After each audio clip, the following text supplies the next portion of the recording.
By now, a lot of you would have noticed this superfan, Michelle Nkuka-Mboladinga, who stood motionless for entire matches while impersonating the first Prime Minister of the Democratic Republic of the Congo, Patrice Lumumba. But why did he do it? And why does it matter? This is Game Theory, where sport is more than just a game. To understand the DRC and Lumumba's importance, we need to go back to when the country was under Belgian rule. You see, people in the DRC lived through two brutal colonial eras. The first began in the 19th century, when the DRC was known as the Congo Free State and was King Leopold II's personal colony. Now, Leopold is considered one of the most brutal colonial rulers in history, with an estimated 10 million Congolese killed by systematic violence and disease. People there were made to endure forced labor and torture to feed the Belgian desire for rubber and ivory. But international pressure eventually forced King Leopold out of the picture in 1908. That's when Brussels officially took over and introduced a structured racial hierarchy that denied the Congolese people from attaining higher education or senior positions in the military or government. When the Belgian Congo finally gained independence in 1960, a new kind of leader stepped in. Enter Patrice Lumumba. Lumumba rose to prominence as the leader of the Congolese national movement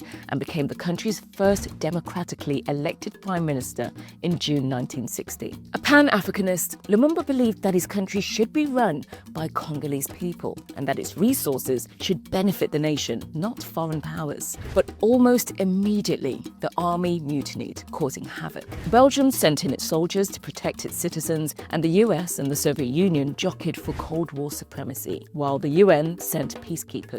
A coup in September 1960 forced Lumumba out of office. Then, in January 1961, armed men with Belgian involvement and Western backing took Lumumba out into the bush and shot him dead. Now, to erase all evidence, his body was dismembered and dissolved in acid, but only one thing remained: one of Lumumba's teeth. A Belgian police officer kept the gold tooth as a trophy for more than 60 years. It was the only known physical trace left of him. No one was ever held accountable for his murder. Belgium later acknowledged its moral responsibility and in 2022 returned the tooth to the Democratic Republic of the Congo, where Lumumba was finally given a state burial with full honors. For many in the DRC and even across the continent, Lumumba represents what the country could have been after independence, a nation allowed to choose its own direction. So that pose you saw during AFCON matches wasn't a gimmick. It was a tribute, a symbol of pride, and a reminder of a leader who paid with his life for the idea of liberation. And it's an image that holds power whether in politics or a football stadium.